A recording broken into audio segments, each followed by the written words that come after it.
दुःख त गर्नै पर्छ यार, पसिना त बगाउनै पर्छ। हातमा ठेला र पैतलाको छाला नउकिन्जेलसम्म मेहनत त गर्नै पर्छ। जिन्दगी जिउँदै गर्दा कठिनाइहरू आउँछन्। समय र परिस्थिति सँगसँगै बाध्यता र आवश्यकताहरू पनि आउँछन्। बेला बेलामा जिन्दगीले रुवाइरहन्छ, दुःख दिइरहन्छ। भनिन्छ नि, आँखाबाट आँसु नबगाएसम्म प्याज त काटिँदैन भने।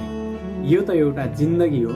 बेला बेलामा दुःख नपाएसम्म, कठिनाइ नझेलेसम्म, बाध्यता र आवश्यकताको सामना नगरेसम्म यति सजिलै जिन्दगी कसरी कट्न सक्छ?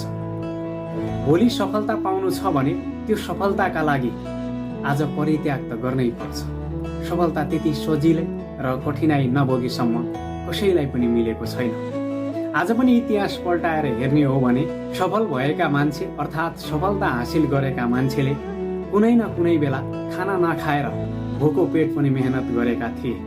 घाम असिना पसिना केही पनि नभनेर दुःख गरेका थिए अनि मात्र सफलता हातमा आएको थियो। भनिन्छ नि, गलत पासवर्ड हान्दा मोबाइलको लक त खुल्दैन भने गलत तरिकाले काम गर्न थाल्यो भने सफलताको ढोका कसरी खुल्न सक्छ? गलत तरिकाले काम कसैले पनि गर्नु भएन। सही तरिकाले काम गर्नुहोस्। भोलिका दिनमा इन फ्युचरमा तपाईको सफलता अवश्य पनि तय हुनेछ। गन्तव्य तपाईको हो, तय गर्ने तपाईले हो, सफलता तपाईको।